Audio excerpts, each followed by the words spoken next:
नमस्कार। गायत्री स्कूल सांचौर की online class में आप सभी का स्वागत है। प्रिय विद्यार्थियों, आज हम कक्षा 12 में इतिहास का चैप्टर महाराणा सांगा का अध्ययन करने जा रहे हैं। इससे पहले के वीडियो में हमने मेवाड़ के शासक महाराणा कुंभा का अध्ययन किया था और आज हम महाराणा सांगा का अध्ययन करेंगे। महाराणा सांगा मेवाड़ का एक महान शासक था और इनका योगदान भी काफ़ी सराहनीय रहा था। महाराणा सांगा के अध्ययन से पहले हम उस समय की भारत दिल्ली सल्तनत की स्थितियों का अध्ययन है वो करेंगे। तो देखिए, महाराणा सांगा के समय दिल्ली के शासक अफगान थे। उन अफगान शासक का नाम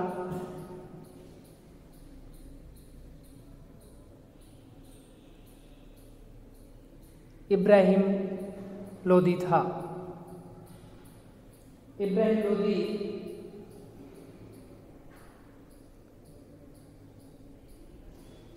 दिल्ली सल्तनत के शासक थे। इब्राहिम लोदी और मेवाड़ के संबंध कटुतापूर्ण चले आ रहे थे। मेवाड़ के महाराणा सांगा ने अपना साम्राज्य विस्तार आगरा के पीलिया खाल तक विस्तृत कर दिया था। इस कारण महाराणा सांगा व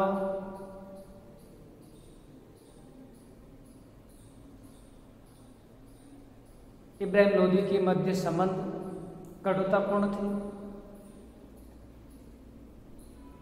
इब्राहिम लोदी के परिवार के ही कुछ अमीर इब्राहिम लोदी को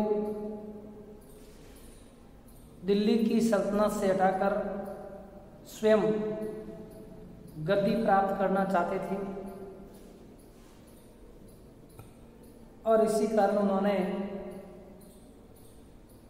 फरगना के शासक बाबर को भारत पर आमंत्रित किया था।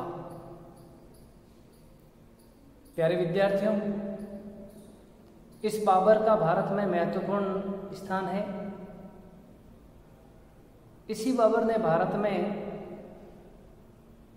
मुगल साम्राज्य की स्थापना है वो की थी। तो देखिए, इब्राहिम लोदी के चाचा आलम खां लोदी आदि ने मिलकर बाबर को भारत पर आक्रमण करने के लिए प्रोत्साहित किया था। भारत में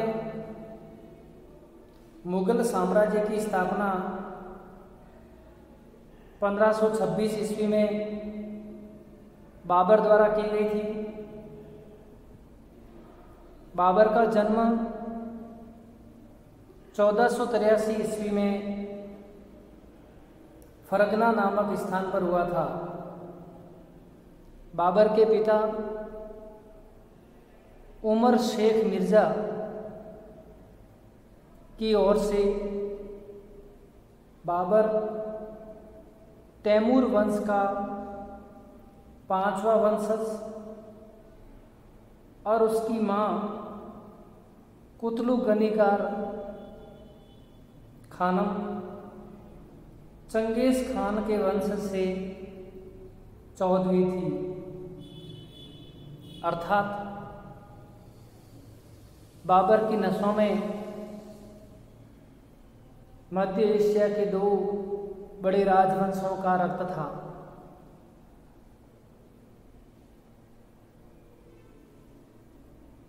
मुगलों की उत्पत्ति मंगोलों से भी मानी गई है। जब 1494 ईस्वी में बाबर के पिता की मृत्यु हो गई तो बाबर मात्र 11 वर्ष के थे और 11 वर्ष की उम्र में फरगना के शासक बने। लेकिन शुरुआती परिस्थितियां स्थिर नहीं रही और इस कारण बाबर को कई तरह की समस्याओं का सामना करना पड़ा। उसका स्थायी शासन नहीं रहा था। ऐसी परिस्थिति में जब आलम खां लोधी जैसे व्यक्तियों ने बाबर को भारत पर आक्रमण करने के लिए बुलाया और 1526 ईस्वी में बाबर व इब्राहिम लोधी के मध्य पानीपत का प्रथम युद्ध लड़ा गया और इस युद्ध में इब्राहिम लोधी के अपने व्यक्तियों ने बाबर का सहयोग किया और बाबर है वो विजयी रहा था। बाबर ने तुजू के बाबरी में लिखा था कि मैंने दिल्ली जीत ली, लेकिन जब तक मैं मेवाड़ नहीं जीतता हूँ तब तक मेरे दिल्ली जीतने का कोई अर्थ नहीं रहता है। क्योंकि उस समय दिल्ली सल्तनत से भी शक्तिशाली मेवाड़ था और मेवाड़ के उस समय शासक राणा सांगा थे। महाराणा सांगा के हम जीवन परिचय का अध्ययन करते हैं, प्रारंभिक समस्याओं का अध्ययन करते हैं। तो हम देखते हैं महाराणा सांगा महाराणा कुंभा के पौत्र थे।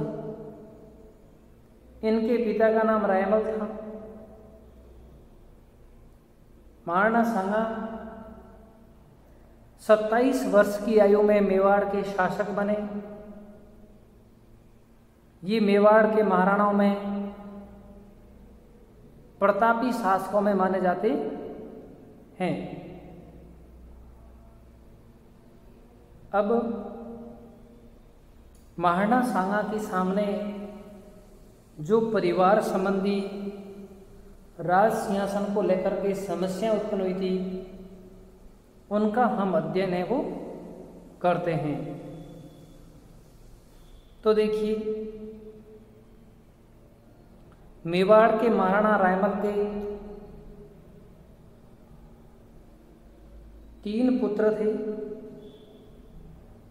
पृथ्वीराज सिसोदिया, जयमल सिसोदिया और महाराणा संग्राम सिंह। बचपन में तीनों ही चाचा सारंगदेव के साथ ज्योतिषियों के पास जाते और भविष्य के बारे में पूछते। ज्योतिष हर बार महाराणा सांगा के भाग्य में राजयोग बताते थे। इससे भाइयों में टकराव रहता था। एक दिन सारंगदेव ने भीमल गांव की चारणीन भोपी के पास ले गए और चारणीन भोपी ने भी ज्योतिष के अनुसार राणा सांगा के भाग्य में राज सत्ता व राजगद्दी है वो दर्शाई थी। इससे कुंवर पृथ्वीराज सिसोदिया नाराज हुए और उन्होंने महाराणा सांगा पर आक्रमण कर दिया। महाराणा सांगा के पृथ्वीराज सिसोदिया के हाथ से हूल लगने से आंख क्षतिग्रस्त हो गई। सारंगदेव आदि ने बीच बचाव कर छुड़ाया। महाराणा सांगा भागकर उस समय श्रीनगर अजमेर के शासक करमचंद पंवार के पास रहे। इसी दौरान कुंवर पृथ्वीराज सिसोदिया का मानना था कि वह मेवाड़ के शासन के निमित्त पैदा हुए हैं, इसलिए मेवाड़ के शासक वे बनेंगे। लेकिन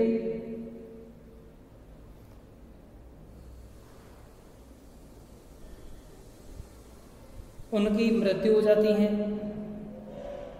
और उनकी मृत्यु के बाद सिसोदिया सरदारों ने महाराणा सांगा को मेवाड़ का शासक बनाया था। महाराणा सांगा का राज्याभिषेक 1509 ईस्वी में हुआ और उस समय मेवाड़ के चारों तरफ दिल्ली सल्तनत अपना अधिकार करने की कोशिश कर रहे थे। इस कारण से ये समय राणा सांगा के लिए चुनौती भरा था। लेकिन राणा सांगा में एक कुशल योद्धा, एक सफल सिपाही, एक प्रशासनिक अधिकारी, महत्वाकांक्षा जैसे गुण थे और इन्हीं गुणों का राणा सांगा ने अपना साम्राज्य अखंड किया और अपने विद्रोहियों का दमन भी है वो किया था। राणा सांगा का राज्याभिषेक हुआ।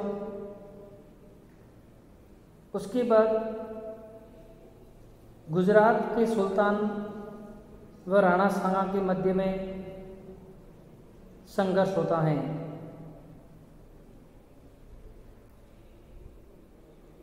सांगा के समय गुजरात और मेवाड़ के संघर्ष का तात्कालिक कारण ईडर राज्य का प्रश्न था। ईडर के राव भाण के दो पुत्र थे, एक का नाम सूर्यमल, दूसरे का नाम भीम था। राव भाण की मृत्यु के बाद सूर्यमल गद्दी पर बैठा, लेकिन 18 माह बाद उसकी भी मृत्यु हो गई। इस पर सूर्यमल का बेटा रायमल ईडर की गद्दी पर बैठा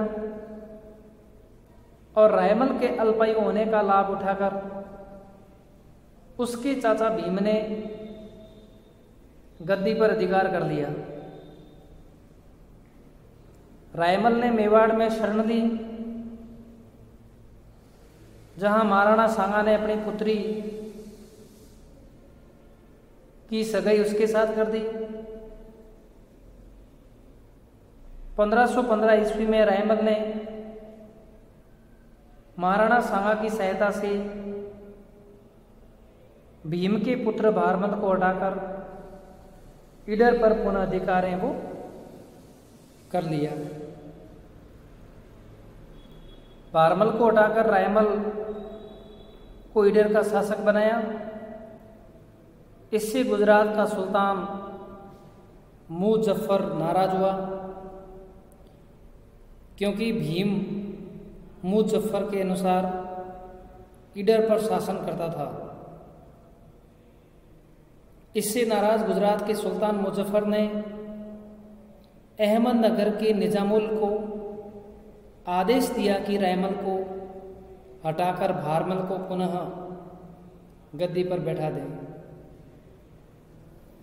निजाम मुल्क द्वारा ईडर पर घेरा डालने पर रायमल पहाड़ों में चला गया और पीछा करने पर निजाम मुल्क को पराजित किया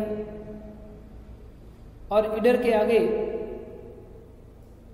रायमल का अनावश्यक पीछा किए जाने से नाराज सुल्तान ने निजामुल को वापस बुला लिया। इसके बाद सुल्तान द्वारा मुवारी जुल्मुक को हाकिम बनाया गया और एक बाढ़ के सामने एक दिन मुवारी जुल्मुक ने सांगा की तुलना एक कुत्ते से कर दी। इस जानकारी का पता लगने पर सांगा वागड़ डूंगरपुर बांसवाड़ा का क्षेत्र माना जाता है। वहाँ के राजा उदय सिंह के साथ ईडर पहुंचे और पर्याप्त सैनिक न होने के कारण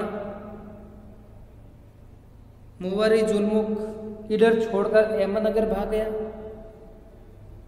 सांगा ने ईडर की गद्दी पर रायमल को बैठा लिया। अहमदनगर, बड़नगर, विसलनगर आदि को लूटता हुआ सांगा चित्तौड़ लौट आया। सांगा के आक्रमण से सुल्तान मुजफ्फर को धक्का लगा और उसने बदला लेने के लिए 1520 में मलिक अयाज और कीवा मुल्क की अध्यक्षता में 2 सेनाएं मेवाड़ पर भेजी। मालवा का सुल्तान महमूद खां भी इस सेना में आ मिला, किंतु मुस्लिम अमीरों में अनबन के कारण मलिक अयाज आगे नहीं बढ़ा और राणा सांगा के साथ संधि कर दी। इस तरह राणा सांगा ने ईडर के उत्तराधिकार में हस्तक्षेप कर गुजरात के सुल्तान को भी चुनौती दी और उसमें सफल हुआ। अब राणा सांगा के सामने अगली समस्या इब्राहिम लोदी दिल्ली के शासक को लेकर थी। दिल्ली सल्तनत और मेवाड़ के राणाओं के बीच तनावपूर्ण संबंध चले आ रहे थे।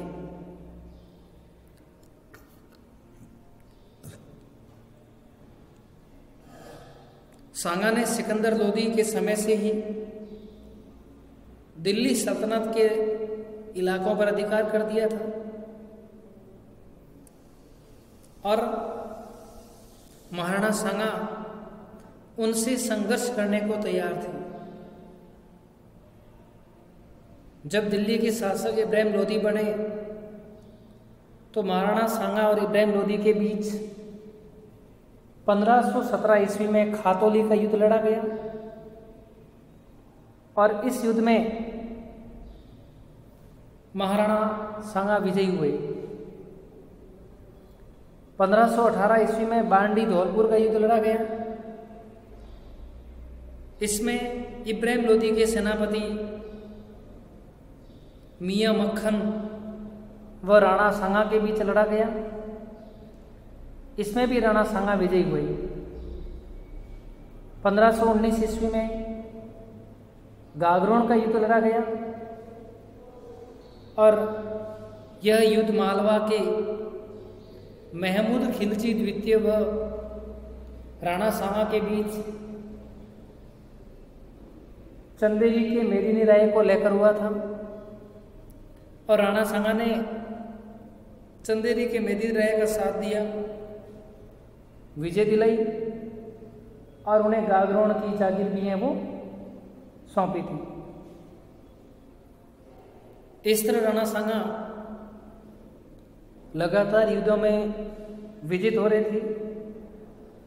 दिल्ली सल्तनत को पराजित कर उन्होंने उत्तरी भारत में सर्वोच्चता का परचम है वो लहरा दिया था।